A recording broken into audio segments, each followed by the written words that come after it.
Salve Maria! Nesse nosso programa Com Maria, a Mãe de Jesus, uma frase que é do livro dos Atos dos Apóstolos, eu quero abordar hoje um tema muito importante, eu diria um tanto difícil, até delicado, mas que é necessário abordar. Trata-se do tema as aparições na vida da igreja. Em outras palavras, pode Maria aparecer? O que dizer diante dessa multiplicação de notícias sobre aparições? Que atitudes tomar? Que critérios adotar? Acreditar em tudo? Não acreditar em nada?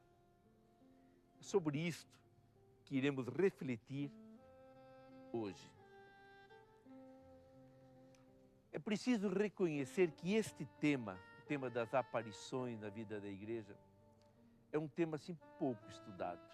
Não se deu muito valor até agora. Alguns, especialmente às vezes pessoas mais simples, mais crédulas, acreditam em tudo quanto é aparição e fazem uma salada da fé. Outros, de princípio, não acreditam nada, não querem nem saber. E qual a atitude da igreja? Como ela nos ensina a nos comportar? Nesse campo, a igreja segue ainda a orientação do cardeal Próspero Lambertini, quer dizer, a orientação que deu enquanto cardeal, porque depois, mais tarde, se tornou Papa, Papa Bento XIV. Ele foi Papa de 1740 a 1758. E como cardeal, ele dizia assim: a autorização dada pela Igreja a uma revelação privada, particular, não é outra coisa do que o consentimento expresso depois de acurado exame, para que essa revelação seja conhecida para a edificação e proveito dos fiéis.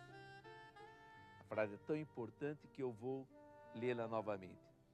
A autorização dada pela Igreja a uma revelação privada não é outra coisa que o consentimento expresso depois de acurado exame, para que essa revelação seja conhecida para edificação e proveito dos fiéis. Em outras palavras, o que a igreja procura fazer?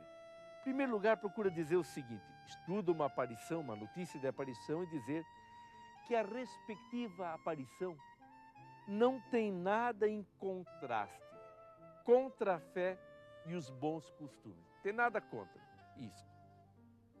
Em segundo lugar, que é lícito torná-la pública. Em terceiro lugar, que os fiéis estão autorizados a prestar-lhe de forma prudente a sua adesão. Mas fique claro, a igreja não obriga ninguém a acreditar numa aparição. Depois nós veremos por quê, mas já posso antecipar. Porque uma revelação não tem nada de novo.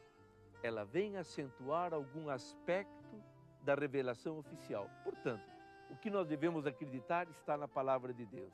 A revelação, uma aparição, vem apenas acentuar algum aspecto. Mas esse campo, eu dizia, é um campo difícil, complexo. Porque, na verdade, o Antigo Testamento nos mostrou que Deus se revela por palavras em primeiro lugar. Por palavras. Escuta, Israel, diz o Senhor. Escuta. Deus se revela por palavras. Mas mesmo assim, o Antigo Testamento nos fala de acontecimentos extraordinários, por exemplo, chamadas teofanias, manifestações extraordinárias de Deus. Fala de aparições de anjos no Antigo Testamento e de manifestações sobrenaturais. Eu lembro, por exemplo, isso poderia lembrar de várias passagens, mas eu vou lembrar e me fixar no Novo Testamento, que também fala de aparição de anjos, Mateus 1:20, 2:13, Lucas 1:26, 2:9. O Novo Testamento recorda visões como a de Estevão, Atos 7:56. Ananias teve uma aparição, Atos 9:10. Cornélio também, Atos 10:3-6. Pedro em Jope, Atos 10:11-12. Também Pedro teve uma visão na prisão, Atos 12:7-11. E o Novo Testamento faz referência a aparições de Cristo ressuscitado. Então, acontecimentos extraordinários existem, são possíveis. E vamos ver em que situações a gente pode acreditar nisso. Eu dizia que a Bíblia é, antes de tudo, um convite a escutarmos a palavra de Deus. Shema Israel, escuta Israel, em Deuteronômio 6:4. Somos chamados a acolher a palavra de Deus. Agora, desde que o Verbo se fez carne e habitou entre nós, passamos a ter em nosso meio o próprio Deus. Em Jesus, Deus nos fala diretamente, não mais através de intermediários, como foram os profetas. Agora, é o próprio Jesus Cristo que veio ao nosso encontro para falar e chega a ponto de dizer: quem me vê, vê o Pai. Portanto, a nossa fé não tem em si necessidade de aparições. Não tem. Nós temos a palavra de Deus. Somos guiados por ela. Somos convidados a confiar nessa palavra.